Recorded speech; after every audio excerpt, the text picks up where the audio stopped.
Maraming anggulong iniimbestigahan ng pulisya sa pamamaril sa basketballistang si Franz Dysam sa kanyang live-in partner. Bukod sa anggulong love triangle, posible rin daw may kinalaman ito sa pagiging financier sa kasino ng partner ni Dysam. Ang mainit na balita hatid ni Haji Rieta.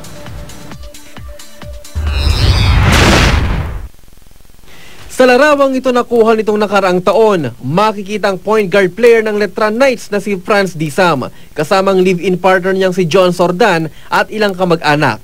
Binawian ng buhay si Sordan kagabi habang nasa kritikal na kalagayan naman si Dysam. Matapos silang tambangan at pagbabarilin ng dalawang sospek na magkaangkas sa motorsiklo di kalayuan sa San Juan Arena.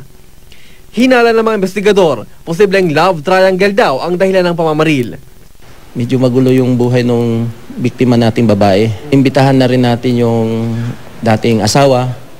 At din yung alleged na kinakasamang pulis, pinapahanap na rin natin. Din yung isang basketball player na nagkaroon din ng relasyon dito sa babae, pinapaimbitahan na rin natin. So lahat yan, process of elimination. And from there, titignan natin.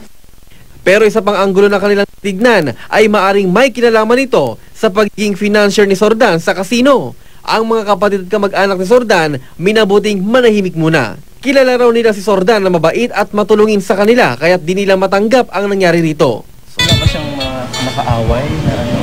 Wala naman. Wala akong alam, hindi ko alam. Nagulat kayo, nabigla na lang. Oo.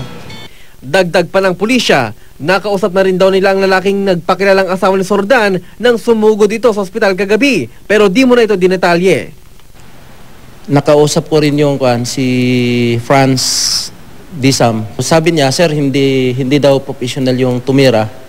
At sabi niya, sir, parang mamukhaan ko eh. Kaya lang, hindi ko muna pinilit dahil under stress siya.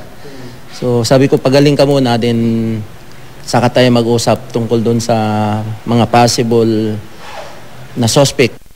Pinaghahanap na ngayon ng mga otoridad ang dating pulis at dating basketballista na nakarelasyon ni Sordan na itinuturing na ngayong suspect. Dinala ng katawan ni Sordan sa crime lab sa Camp Crame para sa autopsy. Nagpapagaling naman sa isang pribadong hospital ngayon si Dysam. Haji Rieta, GMA News.